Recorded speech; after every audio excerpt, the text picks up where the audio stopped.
Kia ora koutou katoa. This is the last video, video 6 in the series on Treaty Principles, a Guide to Key Readings. Now, last time I began with the quote from Wittgenstein, "Language sets everyone the same traps. It is an immense network of easily accessible wrong turnings." And I argued last time that the Tribunal's 2014 report in Northland made a linguistic wrong turn when it stated that Māori did not cede their sovereignty. Now, just to be clear, they did not cede their rangatiratanga, but they did cede a power of government to the Crown. And this is the relationship between Articles 1 and 2 that we need to wrestle with, and that we're still wrestling with, essentially, in our law and policy.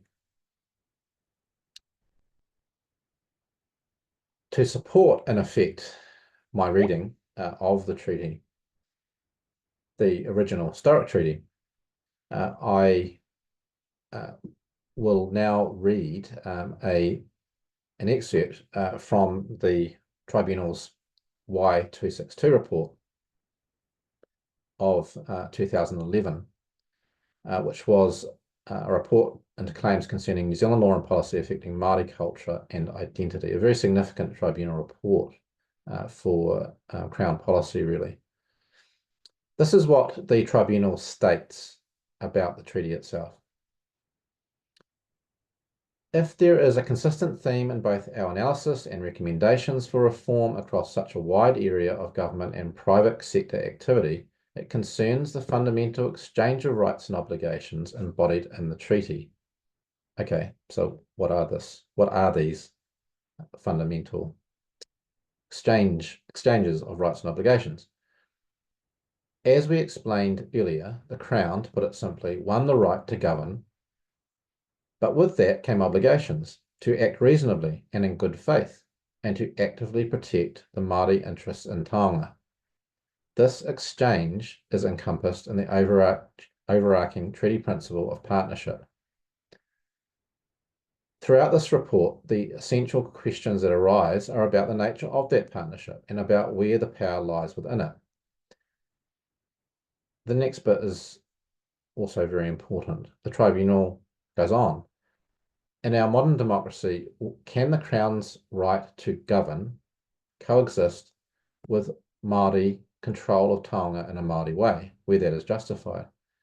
Can we as a nation find a place in our laws, policies, and institutions for those core Māori concepts, whanaungatanga and kaitiakitanga? Can the treaty relationship evolve from one that is dominated by grievance to one in which both founding cultures are able to move forward, secure in their identities, and certain that each has a place in the land they call home? In this report, we acknowledge that policy setting and lawmaking is the right, indeed the obligation, of the duly elected government of the day. That proposition has been accepted time and again by the courts as well as by this tribunal. It could hardly be otherwise in New Zealand's robust democracy. But it is vital to remember that the promises made to Māori in exchange for their acceptance of British government are of the utmost importance. So, just to underline here, to interpolate, the tribunal is clearly saying, in line with its previous judgments, that British government applied to Māori. They are constitutional promises solemnly made in this country's preeminent constitutional document. Like any constitutional rights, they cannot be set aside except after careful consideration and as a last resort. They were intended to fetter British and later settler sovereignty. The most important of the treaty promises in the context of this claim was the promise to protect the tino rangatiratanga of iwi and hapu over their taonga katoa, that is, the highest chieftainship over all their treasured things.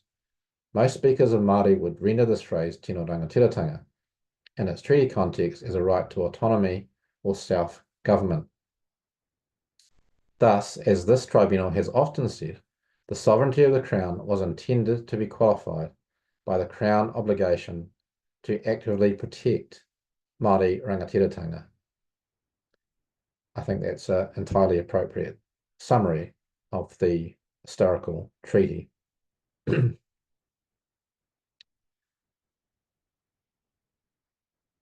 Lastly, Mason Durie, in a book he published in 1998 entitled Te Mana, Te Kāwanatanga, The Politics of Māori Self-Determination.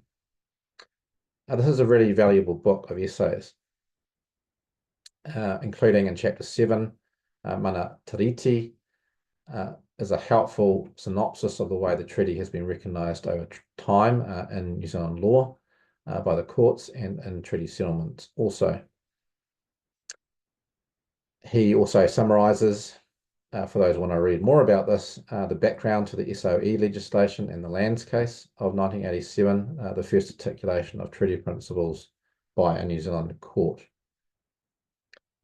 Chapter 8 on Mana Motuhake is a helpful exploration of what Māori sovereignty, tino rangatiratanga, self-governance, self-determination, and other related terms mean in national and local and international contexts. It rejects a simplistic equation of Māori sovereignty with nation-state or European sovereignty, which arguably the tribunal in Northland in 2014 is doing. Some of the discussion, like Chapter 7 on Mana Tiriti, is dated, given the 1998 publication. The analysis of issues and concerns is very good in Durie's book. Durie's conclusion seems relevant to our 2024 debates, and I want to read this to conclude. He writes, at the end of the 19th century, Māori morale was low and the population was decimated.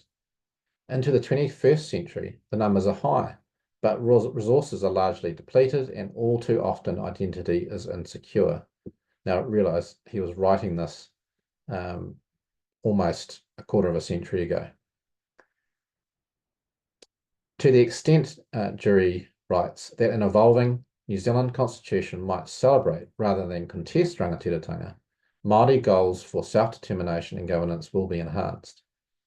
Otherwise, litigation, confrontation, occupation, and protest will continue, perhaps prophetic, cementing mistrust and suspicion, and in the process, exacerbating the divisions which already exist within society. Māori self-determination is not primarily about a divided country or two nation states, or the rejection of other cultures, or I might interpolate two separate spheres, certainly two separate political spheres. Fundamentally, it is about the realisation of collective Māori aspirations, and despite the many faces of contemporary Māori society and the wide range of views which exist, there is nonetheless a high level of agreement that the central goal of tino rangatiratanga is for Māori to govern and enjoy their own resources and to participate fully in the life of the country. Māori want to advance as Māori and as citizens of the world. And I think this is a nice place to end with this quote from Mason Durie that I'll repeat again, the last line. Māori want to advance as Māori and as citizens of the world. Kia ora koutou, kia ora tātou katoa.